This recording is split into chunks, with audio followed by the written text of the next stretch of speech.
Hey, good afternoon, ladies and gentlemen. Thank you for tuning in, and I've got a special treat for you today.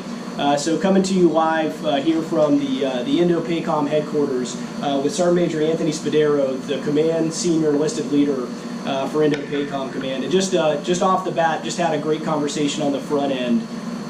Really awesome discussion about leadership, and I'm already inspired. I'm already fired up about how this is going to go. So Sergeant Major, thank you for coming on first, and just like to hear what's going on in Indo-PACOM. What are you up to? What's your focus right now? Sure. Well, hey, to Major Powers and to the greater audience out there, to the field grade leader, I mean, thanks for this opportunity. First off, you're here, you're real. You know, I've been following Major Powers now, God, for, I don't know, almost a year now. And I love field grade leader because the depth of the conversations that are started based off this, the reach that you can do, and some of the thinking that you're making occur. So I'm a big fan of the site, and it's not because I'm using it to intel to see what the field grades are thinking, but I am, and I want to know what's going on, not just with what our field grade leaders are doing, but in essence, how we're learning and the breadth and reach of social media, which I think is incredible. So to the field grade leader team, and the author and the creator, kudos from me, sir. Thanks for a wonderful site. Appreciate that. You know, everyone's wondering about Indo-PACOM right now, and you know, we always do it with our tagline, and we like to say Indo-PACOM is the most consequential area of responsibility in the world, just based on sheer size. When you think of it, from Bollywood to Hollywood, from polar bears to penguins, 52% of the world's surface. More people right now by 2050 are going to live inside that AOR than live outside. We look at this as an area, not just when we're looking at from the aspects of dime, from diplomatic and information, military economics. We're also looking at the opportunity with that many people there. You have a future Nobel Peace Prize winner. Someone's going to discover the cure for cancer, but also an area we could find ourselves rapidly in. Humanitarian assistance one day, next to adversarial action the next. When you look at 7 of the 10 largest land armies in the world reside in that AOR. You're talking 5 nuclear powers in that area. When you look at the world leaders in economy in the Indo-PACOM AOR, so you know we've got to look at that area there. We've been so focused as a U.S. on what is going on in the Mideast right now, and I like to say, well, you know, the successes that we had in the Mideast now just are meaning new challenges that are going to occur in the PACOM AOR. So that's PACOM. You know, we have some of our responsible partners in there. Specifically, when we look at the treaties that we have that exist in the world, there's 5. There's 7 treaty alliances we have as the United States in the world. 5 of them exist in the Indo-PACOM AOR, with Thailand leading it, the oldest treaty alliance that we have since the 1800s. So little factoids there about Indo-PACOM. So hey, it's a big push. If you want to get challenged mentally, physically, emotionally, come to US PACOM. Roger that. Thanks, Sergeant Major. So for the audience, most of you have been watching over the past week. We've talked a good bit about balance. This concept of work-life balance. We've kind of toyed with what that means, what the definition is, how we apply that, and how we maintain focus on what we're here to do, right? It's lethality. We're about being a lethal force. But also to be lethal, the military it's about human beings, and you have to take care of human beings so that you can accomplish that mission. I'd be interested to hear your perspective on that, sir. I've been tracking field grade leader this month on the subject of work-life balance, and you know, open kimono here is I consider myself a hypocrite, sir. And you know, I could preach about work-life balance to you all. I can tell you what to do for work-life balance, but if I'm not living it myself, and I had to have some my own self-revelations had to occur, and I look at some other leaders. So I'm going to look at this in 2 ways, sir. One, what happened to me, but one, how is this applicable to the field grade audience, and then to the field grade leaders out there? How's this going to apply to the NCOs that you're leading? Absolutely. You know, I look at our chairman of the Joint Chiefs of Staff, General Dunford, and I look at his senior enlisted advisor, the chairman, Command Sergeant Major John Wayne Troxel. Very dear friend of mine. And, you know, I look at the chairman last year running the Boston Marathon. And I go, wow, I like to think that the chairman is a pretty busy guy. when's he finding time to prepare? Because you just don't run to a marathon. I mean, some of the younger ones out there, you think you can do it, but when you get to be my age, you just don't walk into a marathon. I'm sure Major Powers can. I mean, we've got a ranger here, so nothing's hard for a ranger, but, and I look at Command Sergeant Major Troxel at his age and the workouts that he's doing and he's devoting to himself, and that really kind of inspired me to look at things differently. How am I doing it? If I'm supposed to be the most effective for the 377,000 men and women in U.S. PACOM, how am I best going to be in front of them? And again, I have to stop preaching and I need to start practicing. So I had to look at my work-life balance and had to start saying to myself, I got to reset. I have to take care of myself a little bit more, because if I'm running myself ragged, how am I going to be the most effective? And that goes back to lethality, because we all need you to prepare, as Command Sergeant Major Troxel says, for the worst day of your lives, which is going to be involved in actual combat. Well, I need you, we use this term called PME hard, physically, mentally, emotionally hard, and I'd like to add in even spiritually. We need some type of these balance areas. So what Spadaro had to do is looking at two great mentors, being the chairman and Sergeant Major Troxel, and saying, wow, if they're finding the time to do this, maybe I need to relook at my life. How am I doing things? The Secretary Mattis talks about the 327 rule. I don't know if you heard that. It's off the old engine of a car where you saw the 327 Hemi engine. Now the Secretary talks about 327 being 3 meals a day, 2 hours of self-reflection, that includes reading, PT, and 7 hours of sleep. Now, I know the audience just fell off their seats laughing at this one. So I said, okay, let's prioritize that. And what's important, let's say the 2 hours of self-reflection. Is that reading? I'm not talking emails, but I'm talking professional reading. Is that an hour for PT, that you're just giving yourself some back time? Or like Admiral Harris, my old boss, who used to do it every day, every hour, would walk across the gym with his little ebook and run reading the ebook. So he knocked everything out right there. Eating right. How do we get the athletic warrior? Where I know that all the bad choices are out there, but how do you have to sit there and stop and say, I have to eat right if I'm going to fuel this engine correctly and if I'm going to give it my all? Right? So what does that mean, though, to the audience writ large for the field grade leaders? Well, field grade leaders, figure it out. I understand that some of you are on staffs and we're asking you to grind. There's something else there. But maybe we need to look within on the efficiency of how we do work. And maybe we can find those times, because how are you going to be optimally fit? Because you know who's watching you? Those young NCOs that you're leading. And that's what I'm worried about, the criticality of those NCOs that are watching you doing this grind. Where are they seeing you to be this inspirational leader that's going to take care of them? Because look, and to be forthright out there, none of your NCOs are looking at you, wow, he works all day long, I want to be like him. I don't think that's going on. I think they're trying to look at who could sit there and say, stop, this is what's important right now. Let's concentrate on what's important. To gain that, though, introspection, to think back, and a term that we have to stop running away from is lethality. And how are we going to be the most lethal? And it's not going to be through PowerPoint, through email.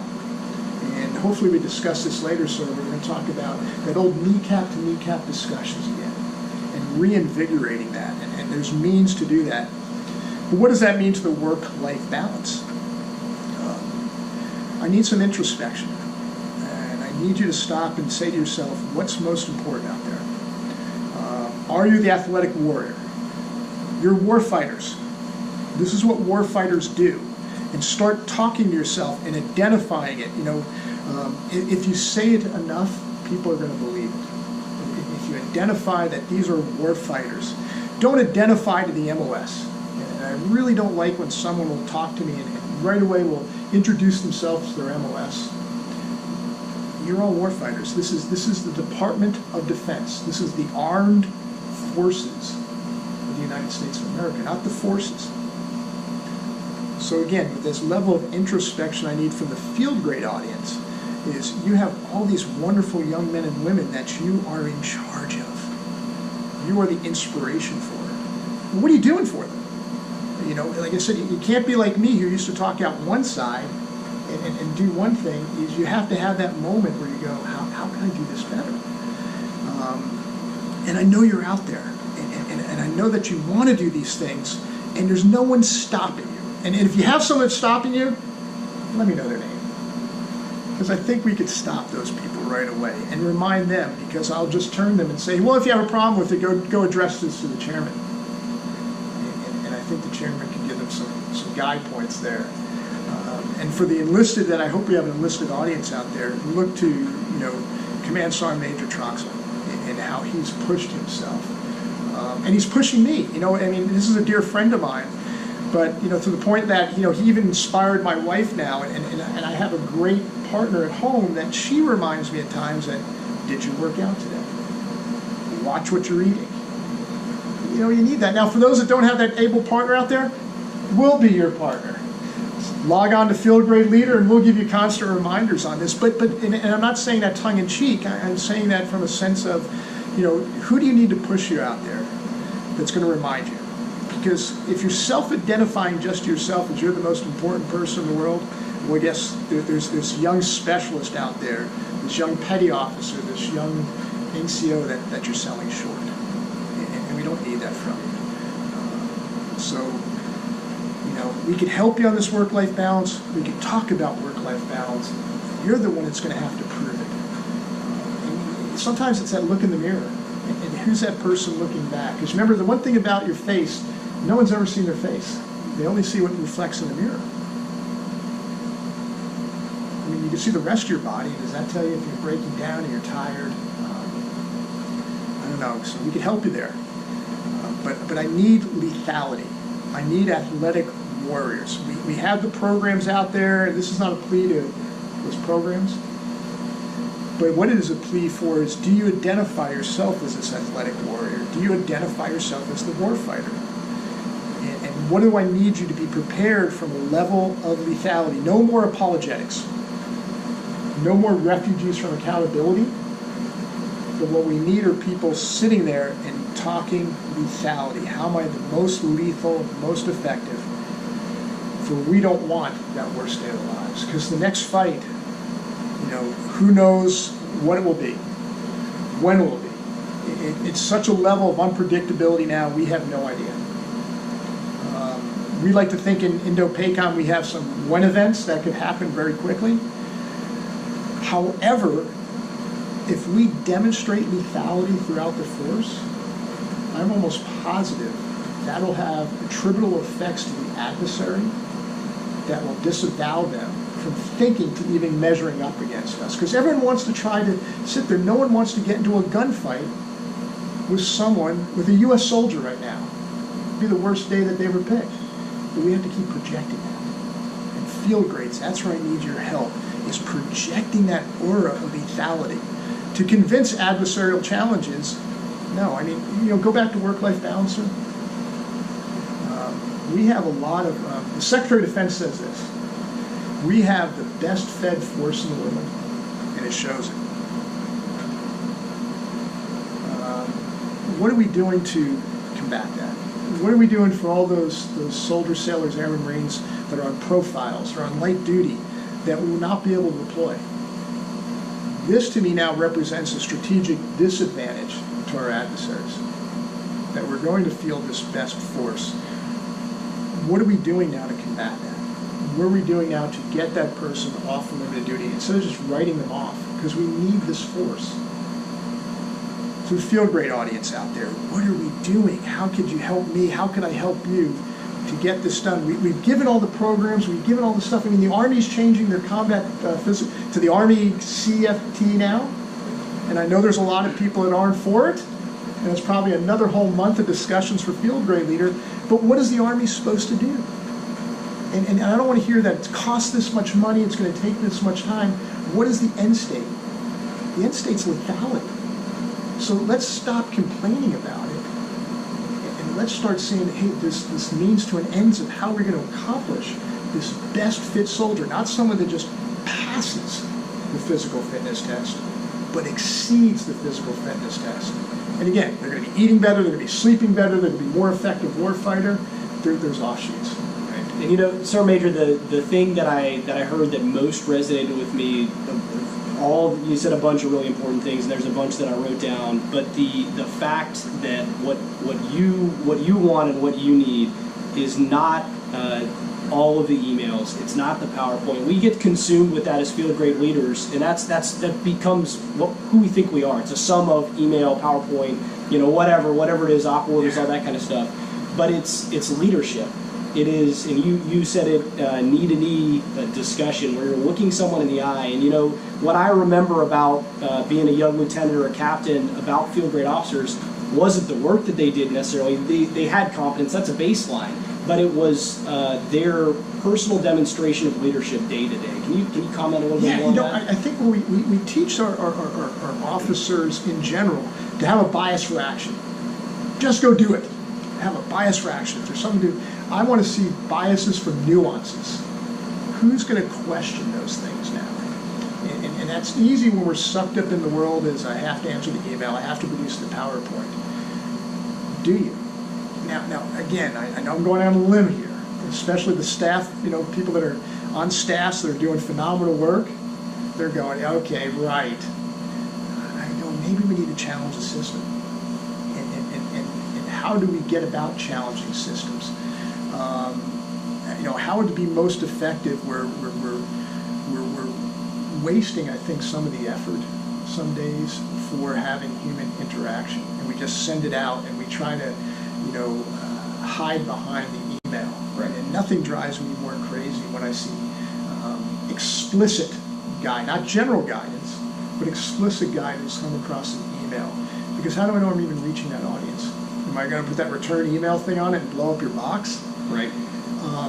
We sometimes people will hide behind, I hit send, I did it. Right. Where's the follow through? Right. So I think maybe, sir, that's what we're looking at. Is where's the art of the follow through? And I think it's not a science. There's an art of the follow through. Is how do you sit there? You just okay. I'm disavowed. I hit send and I'm done. Well, is it a phone call? Is it a drive by? Is it? Let's discuss this. So I think I'd like to concentrate though on that bias for nuance. Is it's okay to question, and I want field grade officers. That's that linchpin to question, and to sit there and collectively, how are we going to do this better? Is there more efficient means? And is it radical ways of thinking? Yeah, maybe it is radical. But I don't like to think radical do we have to make it an evolutionary process. Let's not talk revolutionary processes. Now all the field graders are also, Sergeant Spadaro said, don't even do the emails anymore. Hey, I like this. I have a little while before I have to retire, so give me a break here. But let's see if we could get some out-the-box thinking right now. Right. And I really put that on to your field grade officers. I put that to the staff sergeants and the sergeants first class in the Army, because they're just brilliant right now. To listen to them, to talk to them, I think they have some means to methodologies. And I'd like to attract that, sir. So bias for nuances. Second one. So first of all, thanks to everybody who's watching. We got a lot of folks that have been in and out of this. We certainly appreciate it. Do us a favor, if you're watching this live, hit the thumbs up. It helps us get the word out. It spreads this. It's crazy Facebook algorithms, but it works. A second thing is, if you're watching this one tape, just have a look and let us know that you're enjoying this one as well. Just hit share. It helps us get this content out to other folks, and we certainly appreciate that one. I'm going to do a special effort to tag a good friend of both of ours, Sergeant Major John Wayne Troxel, who has been a mentor of mine. I've known him for about 6 years. So hopefully he gets the shout out that we've been talking about him here as well. No, great dude. Yeah, right. Hey, great. Yeah, I mean, but that's why I love our SEAC is that it's really been inspirational with him. He causes us to think. He causes us to challenge. But again, too, living he has that thing called PME hard that he coined, physically, mentally, emotionally hard. For the worst day of his life, he's the one that says, ISIS, surrender or die, Right. But again, there's someone that went for a bias for nuance. He went out on a limb, and look what he caused from that. Right. And you know what? And I think he scared the hell out of a bunch of bad guys. Right. So why not? We're the armed forces of the United States. We're supposed to talk lethality. And so when you're hearing it from the level of our SEAC, Right. talking lethality, what are we doing about lethality? What Right. are you doing for it? Right. What am I doing for it? What are you doing for it? And I think we have permission slips right there if you need it. Right. So the next, we talked a little bit there about being an example, and that just hits for me every time. Thinking about the people that have served as an example to me as officers, the people that I interact with daily that you kind of forget about, that you're leading them. Can you give me an example? Give the audience an example of someone that's been an example of positive leadership as an officer to you? Oh gosh, here. That's a great question. If I ever had to write the foreword to my book. This is not an indictment on the enlisted force writ large, but there would be more officers in that forward that I would thank than some enlisted. Now, to the enlisted crew that I feel responsible for, that why I get to wear these chevrons, is they really did a great job guiding me career-wise and making great decisions when I thought I knew everything about you should do this next in a career, and listening to them. So never listening to myself, listening to someone else saying, you should go do this now. But it was the officers, specifically field grade officers when I was a young NCO, that served as inspirations to me. And I wanted to be them. Not necessarily wanted to wear the rank, but I wanted to be the idealized image I had of these people. Why? First off, they used to use the magic phrase, how are you doing? And they cared. They knew about me. They knew about my family, knew about my background. They would ask me those questions. And when they meant it, it was like when you went by and said, good morning, sir, how you doing? Oh, I'm doing well. How are you doing? But they knew these things. And they made that touch point of being humanistic to me. So I go back to when I was a young sergeant retired as a 1-star, but there is a Lieutenant Colonel Richard Vercauteren that I had. Colonel Vercauteren was the one I think that pushed me the most. Physically, he was the type of guy that I was so excited that I got a 285 on my physical fitness test, and kind of looked at him like, hey, sir, I got a 285. And he goes, why don't you have a 300? Okay, I'm going to work harder. Sir, I read this book. Well, why don't you read this book? Pushing me to start understanding operational aspects of being Marine, not just concentrating on tactical. Start looking at things strategically. But he lived that life too, and he was that example. And when you saw them, besides cutting a great look at we wanted in uniform, he also lived that. How he lived his life, even on his personal level, his relationships. Or I watched him work a room, and how he talked to everyone, and he knew everybody, and he touched everybody. Where he would remember them, and I was like, wow, that's such an example. I had platoon commanders back then. I still remember, Colonel J.C. Becker and Colonel, J.C. Baggett, that really, man, they knew all about me. They cared, they followed up with me. And even as we separated paths, it wasn't, back then we didn't have email. Back then we actually had these things called letters we wrote, but it was a letter or it was a phone call out of the blue. And it's that magic phrase, how are you doing? And it's like, wow, this person cares. And they established this almost familial relationship that we had, or a fraternal relationship, that I felt self-valued. And I did not want to disappoint them. So I think the greatest metric that we could have for that was you never want to disappoint them. And you never wanted to say, hey, you disappointed me. And I think that was the best, can I say, ass-chewing I ever got. Absolutely. When you walked into someone's office and someone said, hey, you disappointed me, right? Wow, that was crushing. You could take an ass chewing and it probably went like your parents yelling at you this ear and out the other. Right. All right, I'll get another ass chewing. But for someone to calmly look at me and say, you disappointed me, man, that affected me. So this is what I got from those officers, and I could literally give you a laundry list of great leaders that I have served with in all services now. I can name you, right now my list of Army friends is incredible. So I really don't care what uniform you have on. What I care is what you have here in your heart, and what you represent, and mostly what you represent, add that uniform. And you know what? There's NCOs right now, that field grade audience, that are looking at you right now. And what do you represent? And do you represent their best interests? And I'll tell you, if you do that, you will exceed every measure of lethality of the force. And oh, by the way, there's going to be someone when they write their forward to their book, your name's going to be in there, and I can't think of a better valediction that someone could have that recognizes their service. Besides any medal we could put on you or any more rank we could put on your collar, is I think that valediction of someone saying, hey, you made a difference in my life. If for anything I give some advice, I bet you to that audience out there, you have occasionally a young man or woman writes to you one day out of the blue, you'll get something, and just say, hey, I just want to say thank you. Save those emails, save those letters, and when you're having those bad days, pull that little pile up and read it, and then to know that you made a difference in someone's life.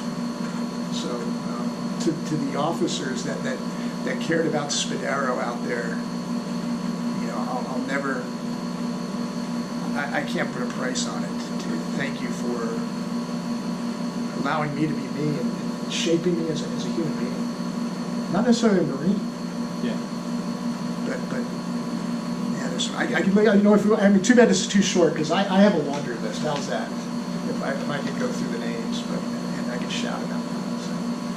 So the first highlight of my day was being in the room and having this conversation, the thoughts on leadership. The second highlight of my day was about 3 things up in the feed that's on the screen.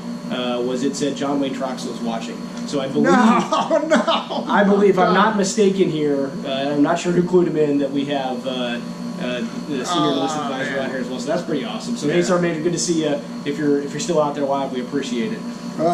Frankie Coffee Cakes, no good. So kind of changing topics on this one. One of the way that I met the Sergeant Major here was through Twitter. I'm active on Twitter.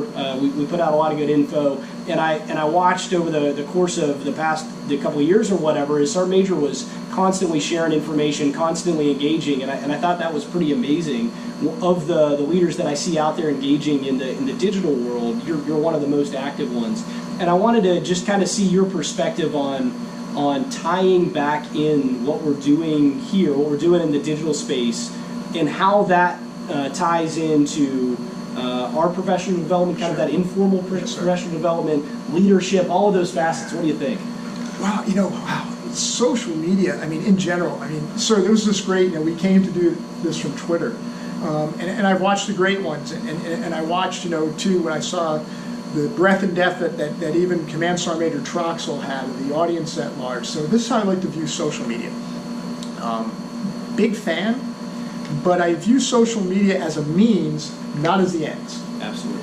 And what I'm concerned about, though, because what I love about social media, though, is that we can reach this greater audience. So it's kind of hard for any of us sitting at the combatant command level to get out to the hundreds of thousands that we have in our combatant command. And knowing now that how do people receive information is via social media feeds or Twitter, Facebook, Instagram, name the platform. But again, let's go back to this is a means to an end. Because my concern is this, is what I love about field grade leader is they post a topic, but then you give a link. My concern is this 280 character society, are people focusing on the 280 characters and not the link.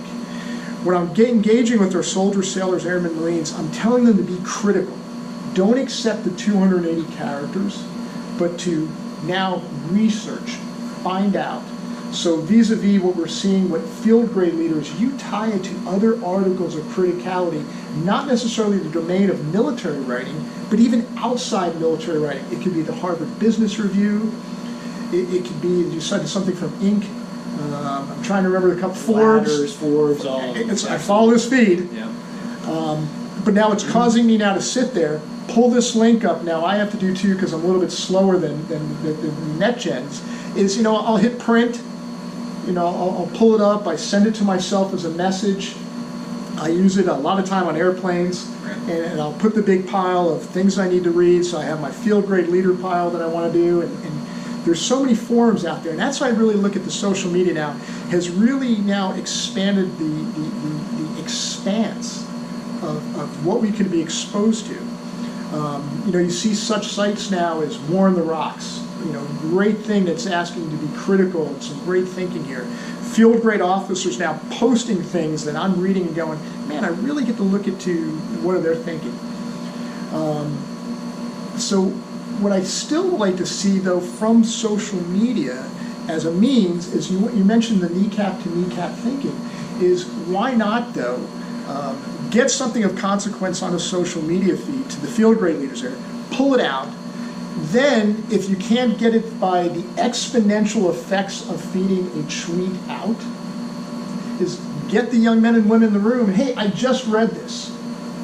What do we all think about it? How about everyone goes, reads this, if they have to do it by their phone or their whatever they're using as that receiving means, is let's now have a discussion about it on our own. So use that to spark intellectual discourse among platoons or squadrons or formations, or you know, you name the hierarchical things that we use in the military.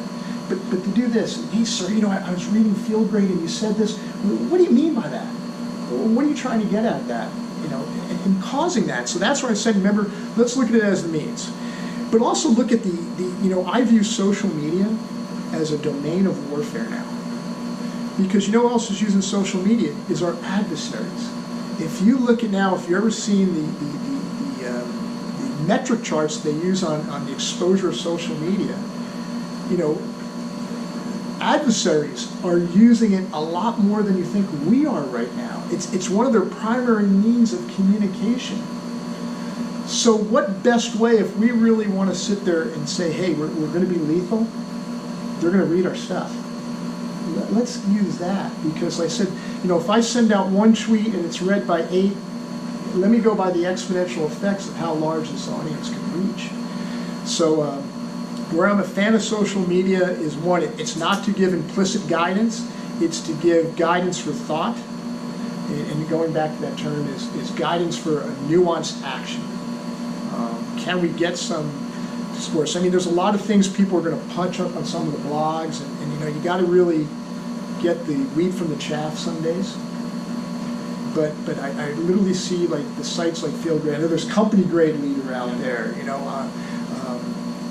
and yes, I'm reading it, and it's my peek behind the curtain. But it still doesn't dismiss the fact that I can't meet with major powers directly. And let's have another discussion. So he's going to get a lot from me now that I know him in person.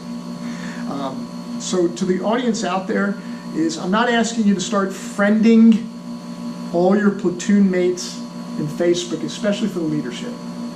But can you develop sites that you could put ethical decision games up there that cause people to respond to it? Do they want to hide behind a fake name, or do they want to come out in the open and say, yeah, I disagree, I agree, but to get that level of social discourse that I think we need to invigorate in the military, and to force people to intellectually be stimulated.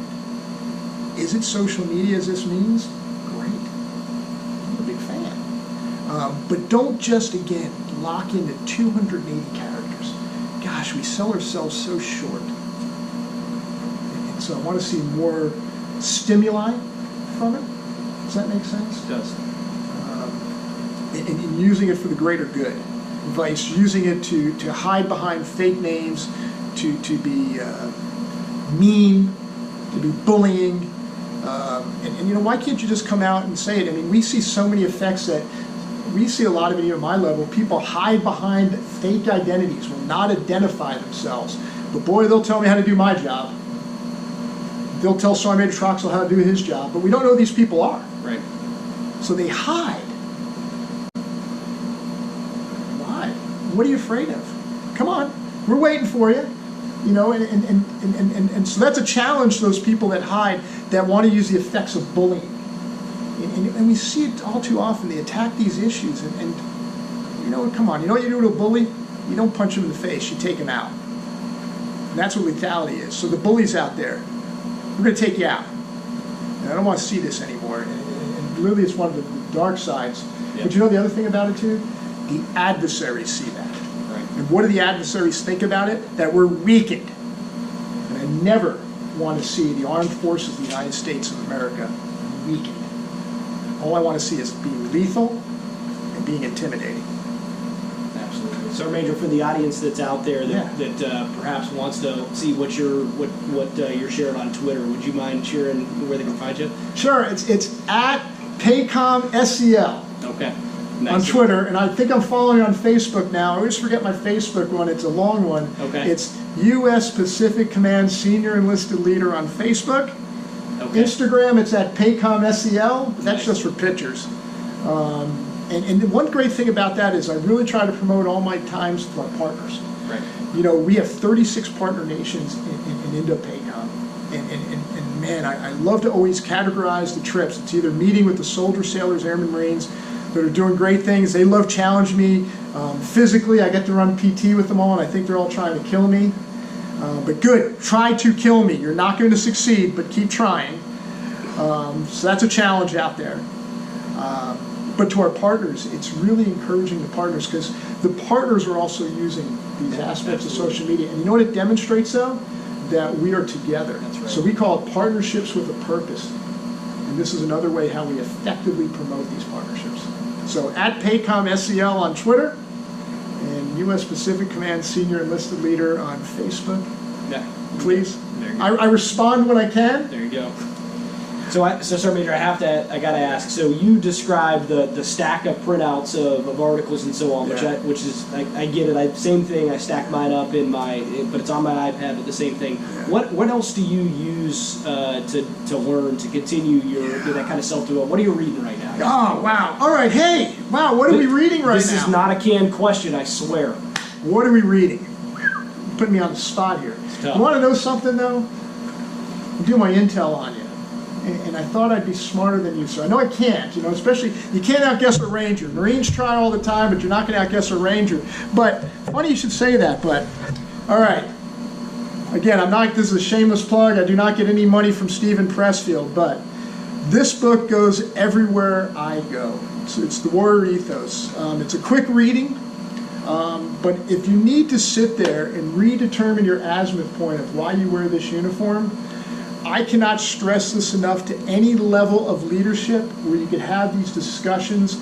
If there's any book that's going to reinvigorate you why you're sitting here and serving, why are you a war fighter, why are you a warrior? So this book's always with me. But what am I reading now, sir? Funny you should ask that. I brought a couple books along for me, hoping you'd ask that question. I didn't know that you brought these. Totally not canned. No, it's not. But here's a great one.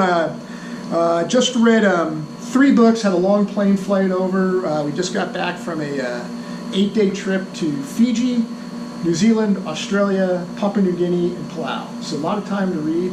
And so I reread 2 books and read a new book. So a new book I'd like to sit there, especially, this is great for field grade leaders, is a book called Echo in Ramadi by Scott Husing, Major Scott Husing. Hopefully we give him a plug. He's on Facebook and he has a great Twitter feed.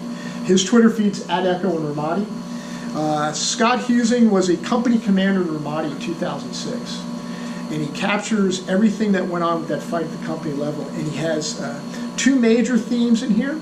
And the first off, where it's applicable from company command to field grade level, is about combat leadership. Because he says there's no such thing. It's leadership. So that's one of the themes that he covers in Echo in Ramadi. And the other one is friction. And understanding friction, especially, you had to be a great company grade officer to be a great field grade officer. So writing from the aspects from the company grade is how do we deal with friction? Because friction is one of those unknowns. We talk about it a lot, we identify it in every war game, but once we're up to it face to face, how do we sit there? Anticipating friction is going to happen, but friction is one of those things in combat that catches you in the ass. Well, not necessarily just in combat, but even in peacetime, there's events that are going to occur to you that's going to cause friction. It could be an event. How are you handling it? How to try to identify it. So I think this was a great book. I truly enjoyed, flashing back to Ramadi, back at that time frame of what went on. So great book. The other book I reread again, is a book called Legacy. Some people heard about this book. It's by James Kerr. It's about the New Zealand All Blacks. The New Zealand All Blacks are, by all relative sense, so all the New England Patriot fans out there, and Lakers fans, and Yankee fans, I got it. However, the New Zealand All Blacks, by any measure, is the most successful sporting team in the history of man. They've won the most championships ever. But they had a crisis go on for that team where they noticed that the team was lacking character. They had the best athletes in the world, but they didn't have the character. When they lost the character, they started losing. Wow, but you're not supposed to lose as an All Black. It's not allowed. So what the coaching staff went and re-looked at and said, hey, we need to make sure that we have players of character.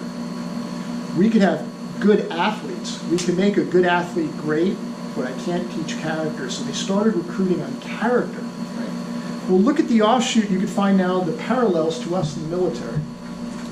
We get everybody from every aspect from society comes into the military. They could be okay coming in, but what we need to seize upon is their character. Because if we work character, everything else will fall into place. So how do we sit there? So this book really kind of sat me, and I had to relook at the character of our military and how to make sure that we have the best character. Because if I have people of good character, everything else is going to be easy to teach. I can make them most physical. I can make them mentally fit. I can make them emotionally strong. But they need to have that character basis. And we need to recruit into our military men and women of character. Everything else we can teach. Another book, I'm sure a lot of people have heard about it, Extreme Ownership, by Jocko Willink and Leif Babin, two SEALs that got out and wrote, I think, a phenomenal book. I reread that again. I really like there, they have chapter 8 talks about decentralized command. And it's something that I like to always talk when I'm with field grade officers, is I need you, sir, at your rank to start thinking 2 levels up thinking and 2 levels down. So that sweet spot as a major, lieutenant commander in our naval forces is you need to start understanding 2 levels up thinking and how it affects 2 levels down. And sometimes you get so concerned about just what's at your level of rank, but what's going on 2 levels up. And I think Extreme Ownership does a really great job of doing that. And then, so I reread that, so that was a good one. I have a couple more, but we can do that in the next one. If you want to talk books, or anytime you want to hit me up, I know that's been a big topic lately. A couple people have been hitting up, what books are you reading? Absolutely. As long as you can extend the reading list. So, hey, read. It's that 2 hours of self-reflection. Right. And I got it. There's another report, there's another this. But I look at the SecDef, he's finding time to read. Jocko Willink says get up at 04:30. I know the SEAC is up every morning by 04:30 because that's where we're getting our emails from him. But I think he's usually up around 03:30. And I think he knows that's already 21:30 in Hawaii, so I have to deal with that one. But why? He's using that time to work out. We're using that time to work out, to read, and to sit there. So I really can't stress doing that, but also having that discussion, sir. Right. Let's talk about what we're reading. Right. I don't think we do that enough. So I really like to reinvigorate. I'm not talking Oprah book circles here, guys. I'm talking between warriors that sit there and said, hey, I read this book. What do you think? Absolutely. Well, Sergeant Major, this has been an awesome session. I've really enjoyed it. I've learned a ton, and your energy and what you bring to the conversation, the energy that you share with the audience, I appreciate it. Any parting shots? Anything else you want to give out? Yeah, I'd love to, sir. And no, again, this opportunity. Hey, field grade leader. I know there's other stuff out there, but I love what Major Powers is sitting there, and I know this is a labor of love. I know USERPAC's probably going, what is Powers doing today on this stuff, but. Again, it's reaching a depth of an audience, and it's really enlightening that Major Powers that you're reaching out to an old Sergeant Major to sit there and to do that. Because in my heart of hearts, I have to look at that critical level of the field grade officers, the majors, the lieutenant colonels out there. I look at the staff sergeants, sergeant first class, technical sergeants, master sergeants, the gunnery sergeants, the staff sergeants, the petty officer first class, that chief petty officer right there. Those are the most sweet spots in the military right now. You are going to be our replacement. Sir, if you're sticking around and you lead on this great career, you know, you might be wearing the stars of a general one day. To the enlisted ranks out there, there's the future SEAC in the audience, or the future COCOM out there, or even a battalion or regimental sergeant major or chief master sergeant or master chief out there. A CSM. You know, what are you doing now to be ready for that? And I have to make sure that we're giving to you all the ability to ascend to our level, but even better. And that's what I really have to sit there and each night when I'm going through my mental checklist is I'm preparing this next generation to be better. And so, you know, I would look at it as I failed in my career if I did not ensure that I made that level of rank ready to ascend to this level. And to don't look at how we did it in the old days, because that was the old days. But what are we doing for today, but more important for tomorrow? And I'd like to leave you all with this. It's lethality. It's lethality. It's lethality. If you're not thinking of being a warfighter, if you're not thinking the way of the warrior, I don't need you in the armed forces of the United States of America. Seek employment elsewhere. But if you are willing to accept the way of the warfighter, then be a warfighter. And that's a noun. I don't want the fighting to be a separate aspect of warfighting. Warfighting me is a noun. You know what? Let's make it a proper noun. So thanks, sir, for this. And thanks to the audience out there. God bless. You know, I mean, I hope everyone's doing great. Aloha from Hawaii. Someone has to get stationed in Hawaii, so we're not complaining, are we, sir? That's right. That's right. But again, thanks, sir. This is just awesome, and I look forward to hearing people respond if I can. If you like it, if you don't, you're not going to hear back from me. How's that? All right, team. So we're going to close this one out. Thanks to everybody who's been on watching. Again, if you enjoyed this content, give us a thumbs up. It helps to get the word out there. If you're watching this one and it's the tape version, just hit share. That'll help us as well. Stay tuned for the rest of the week. We're going to continue on with balance. We've got about 4 more brand new articles that'll come out, one each day. A lot more reading for you. A lot more reading to put into the pile, Sergeant Major. And then we'll close this one out with another live cast this weekend. So thanks, and we're closing out.